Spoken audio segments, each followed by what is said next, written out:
YouTube humans, and welcome back to my channel. For those of you that don't know me, my name is Amy and I make questionable content on this channel, like today for example. So if you haven't seen me before, hit the subscribe button down below. Don't forget to turn on the notification bell so you don't miss any of my future uploads, and give this video a big thumbs up so more people can find it. I'm actually filming this before I'm going to work because stupid me forgot to film a video for me to upload tonight. But today we are going to be going through my rubbish because that's something that people do on the internet apparently for whatever reason. I have been collating my empties and there is quite a lot of them here, as you can see. Probably about 18 months now. We've got hair care, skincare, shampoo, conditioner, all sorts of stuff in here. There's a few bits of makeup and whatnot. Thought it might be interesting for you guys to see what products I've used, whether I've loved them or not. So let's just dive straight into it, shall we?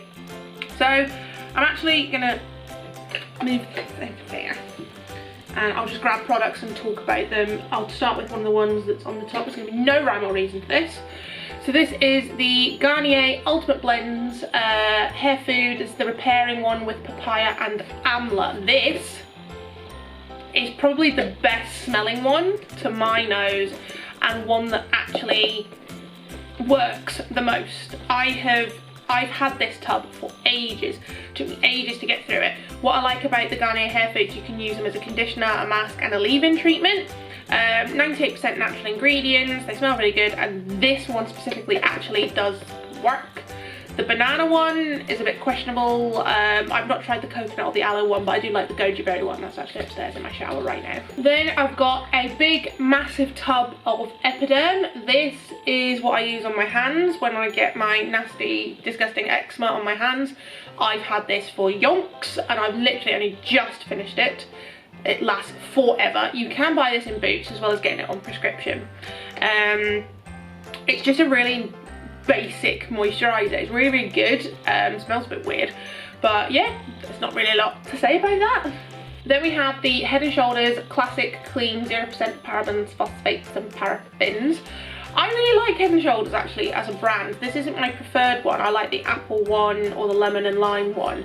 I mean, this one did a good enough job, but I think I had bought a couple of these because they were on a Boots 3 for £10 offer.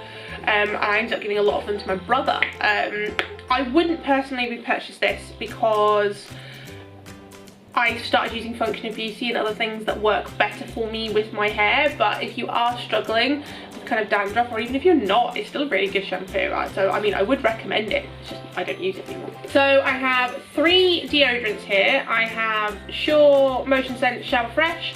I have Mitchum Triple Odor Defense 48 Hour in Shower Fresh and Pure Fresh, and that one's got foundation on it. Lovely. I love both of these deodorants. This sounds really weird. The Sure one is the only one I can smell when I move, which sounds really stupid, but I really, really like that, and it's nearly always on offer, and they've started doing the more compressed ones in the smaller can. Mitchum is the best deodorant that I have ever used. However, I've recently made the change to switch to Wild deodorants, the one with the metal packaging and then the compostable refills. But I do still have a lot of these that I bought to get through. I think I've still got like another 5 to get through. They're all open, they're all in use. So similar to me doing my Project Pan, I've got like things upstairs and I'm trying desperately to work my way through. Really like both of these. They're nearly always on offer, either between Boots or Superdrug, and I would definitely recommend either of these. Then we have 3 different cans of dry shampoo, and I can guarantee you I've gone through a lot more than 3. So we have the Petite Classic Clean, we have the Collab Original Fragrance, and the Boots Original Fragrance. For me, these 2 are very comparable. However, I get a bigger discount off this one, so I buy this one more often than not. It's my preferred dry shampoo brand. Collab, I don't get the hype. It doesn't work on my hair. Like, I don't get the oil absorption. Yes, it doesn't leave any white residue. Yes, I'll give you that. But it doesn't work as a dry shampoo on my hair, so it kind of just seems a bit pointless. for me to use that, so I would not repurchase that from my hair type. But either of these, happy to buy. I'm fairly certain this is my last hair thing. This is the Alpecin Caffeine Liquid Hair Energizer, which I really need to repurchase because I've not had it for a while. Basically, this is a liquid and it's got like a pouring nozzle, and when you've got wet hair, you basically pour it onto your hair and it stops your hair falling out, which, if you know me, is great. I've not had this for ages, so I actually really do need to repurchase this because it was absolutely great, and it's got like menthol in it, so it really makes your scalp like awake in the morning, which I need. I need that help in the morning. And I have a couple of body products. So this is the Soap & Glory Clean On Me Shower Cream. Nice enough shower cream, did the job, smelled okay, can't complain. Wouldn't inherently repurchase, but would not repurchase. And then we have the Body Shop Vineyard Peach Shower Gel, which I think is up there. Definitely one of the best smelling shower gels I've ever used. Again, a shower gel is a shower gel, like does it clean? Yes, basically, that's all you can say really about a shower gel. And then I have the Soap & Glory Scrub of Your Life and the Righteous Butter. These I use religiously, either when I'm tanning, because this gets tan off like nothing else, and then this leaves your skin really soft afterwards, or in winter, particularly on my knees, ankles and elbows when I'm really struggling with dry skin.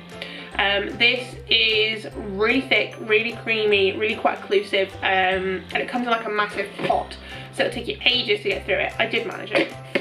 And the Scrub of Your Life is really good. I use it as well with like exfoliating gloves. Go everywhere on my body if I'm like tanning, or if I've just had like a really shitty like dull skin day. I also sometimes use it to just generally exfoliate, but I love and repurchase both of these religiously. Do we think I like the ordinary niacinamide and zinc solution? I think we do. I have 4 bottles here. I'm guaranteeing you I have gotten through more than 4 of these. Oh, I've just dropped it. I think I must have gone through 10 without batting an eyelid. I use this morning and evening, and it is probably the product that I would say I've noticed the biggest difference in my skin. I will always buy the ordinary, even though it is like a more difficult texture to work with. It can foam, it can pill on the skin if you apply too much, but because it has the combination of the niacinamide and the zinc, I haven't really found a comparable product that has both. I know there are better formulations out there for just straight niacinamide, but I think the zinc for me, with it being a natural antibacterial agent as well as a sebum regulator, it really helps to kind of control my skin. Not having that ingredient in there in the other comparable formulations, I really notice a difference in my skin, so I will forever and always continue to repurchase this. Then we have a pair of moisturisers from Your Good Skin. I have the SPF 30 Antioxidant Day Cream for all skin types. It's got green tea and vitamin C in it. I really like this moisturiser actually. It's like a daytime moisturiser. I have another one going upstairs in my bathroom, but again, as with the deodorants, it's one of those things that I somehow have accumulated 45,000 different moisturisers. So for me, I need to try and start working my way through them and not buying anymore, which should be entertaining. We'll see how that goes. But in terms of a moisturiser with an SPF in it, this is probably my favourite. It sits really well on my skin, doesn't make it too oily, it absorbs really quickly, doesn't leave a white cast, can't really complain. And then we have the night cream version, which I thought frankly was a bit shit. This is a Pro Vitamin Overnight Cream with green tea, vitamin E, B5 and C. I felt this did nothing. The texture was terrible.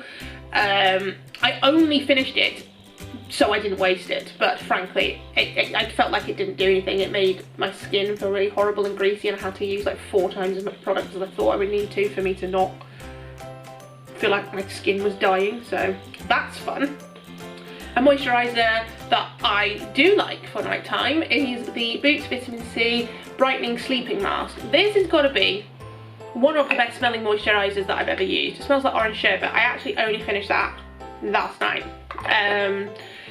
Like I said, it's got vitamin C in it for brightening the skin. It's really moisturising, doesn't interfere with any other skincare routine. It's like a gel texture, which is really good for oily skin. Generally speaking, gels are water-based, which sit more harmoniously on oily skin. Little tip for you guys there. But yeah, it's great. It's like £4. Can't really complain at that, can you? I think this would have to be my skincare discovery of 2020. Hilarious this. It's a hyaluronic acid serum. That's my skincare discovery. This is the Boots Ingredients Hyaluronic Acid Serum. Again, I buy this brand because I get the most discount off it, which makes it the cheapest. It's like a really thin... Is there even any left in this? No. Oh, there you go. There's a tiny smudge left in that. It's like a really thin, watery serum that I apply basically over my entire face, morning and evening. And again, I would say with the niacinamide, I discovered that probably about a year and a half, 2 years ago. So that would be like my product discovery of 2019 in terms of helping my skin regulate its oiliness. This has been the product of 2020 that's done that. Contrary to popular belief, contrary to what I believed, you actually need to moisturise if you've got oily skin. So that's what that's for. I find that my skin gets a lot less oily, my makeup stays on better, my skin feels more plump and is less reactive when I use this serum religiously. So I will forever and always have that in my skincare routine. And I will move on to, I think the only 3 cleansers that I've apparently finished, which is insane. So we have the Visibly Clear Pore and Shine Daily Wash. This smelled like lime, which was good. It was a bit of a shit cleanser because it didn't really do, it was like, I say a bit of a shit cleanser, like it wasn't a shit cleanser, it was just, it wasn't my favourite.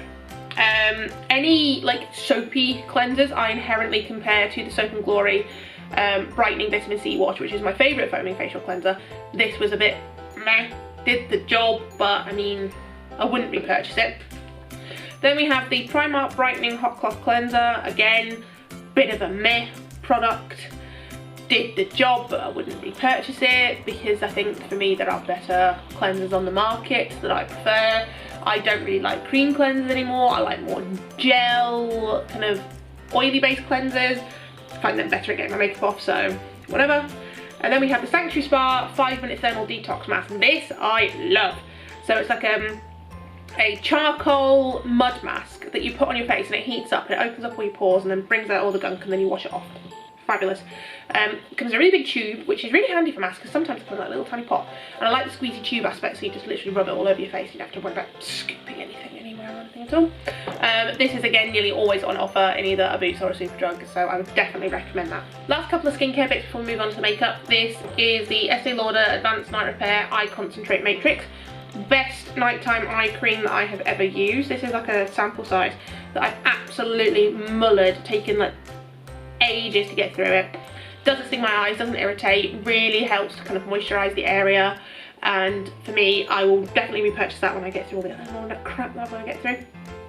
Something that is not finished and something that I thought was absolutely terrible is the Boots Expert Skincare Sensitive Hydrating Eye Cream. Sensitive my arse, this burned like a motherfucker. This stung my eyes to shit, made them red as anything, dry as anything, looked like I got peeling sunburn around my eyes when I didn't. No, stay away, not worth it. And then finally we have the Body Shop Tea Tree Pore Minimizer Solution. There's still loads of product left in this. I've had this probably for about 6 years. That's disgusting. There's like oil that's come out of it or whatever. I don't remember what this product was like because I've had it for that long and I haven't used it. I cleared it out in my declutter series if you haven't seen those already. So moving on to the makeup, we're going to do this quick fire because I need to leave in the not too distant future. We have the number 7 Aqua Perfect Cushion Foundations in whatever shades they were in. Terrible, absolutely horrendous. Possibly one of the worst foundations I've ever used. No coverage, terrible shade range, didn't sit well on my skin, not good. We've got a couple of primers, the Kiko Matte Face Base and the Soap and Glory One Heck of a Blot. My favourite primer of all time, really similar to the Matte Prep and Prime Skin Refine Zone. This one is a slightly different texture but does a very similar job. Both really good at filling pores, controlling oil and just making makeup last out the day. I would repurchase this one over this one though. Then we have many eyeliners. We have the Collection Fast Stroke Eyeliner, the Makeup Gallery Pro Liquid Liner and the PS Liquid Liner. All in these terrible tube things that I hate. Go in the bin, don't even know why I bought those. Then we have the Collection Extreme Bold 24-hour eyeliner, which is legitimately finished. The Super Cat Skinny eyeliner from Soap & Glory, legitimately finished. The Essence eyeliner pen, also legitimately finished. A random one-off Wish, legitimately finished. And then I have one here from Model Co, which is a pencil, a black pencil, and then one here from MUA. Both of these are dried up, nasty and horrible, but were decent eyeliners at the time. Of these four, I wouldn't repurchase any of them because I would repurchase the Ico or the Tarte Maneater eyeliner. But if I had to pick one, I would go for the Soap & Glory Super Cat Skinny if I had to repurchase one of them. It gives me the easiest application, thinnest line, easiest to control. Yeah, pretty good eyeliner actually. A concealer that actually really baffled me. This is the Maybelline Superstay Full Coverage Concealer. I used this twice and I think it's empty. It was a good concealer for under the eyes. It was quite moisturising, really good coverage, but like this is empty. And I used this twice. So, I mean, not necessarily the best purchase in terms of money. We have a lipstick that I finished. This is a PS Matte lipstick in no specific shade. I wore this every day, hence why I finished it. It's a nice enough lipstick, wouldn't repurchase. Quickfire, we have the Maybelline Brow Drama Brow Mascara, definitely would repurchase. I have mine in the shade medium brown.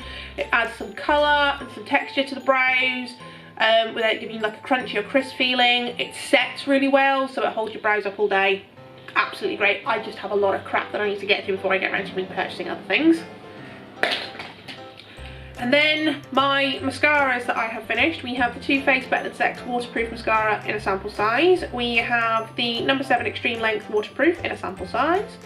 We have the Benefit Bad Gal Bang, again, sample size. We have the Punk Volumizer Mascara from Duce, however you pronounce that. And then the L'Oreal False Lash Wings Mascara. If I was going to repurchase any of those, it would be the L'Oreal. Most people absolutely slated the brush when it first came out. However, I absolutely love the brush. I find it gives me the most volume, the most length and the most separation.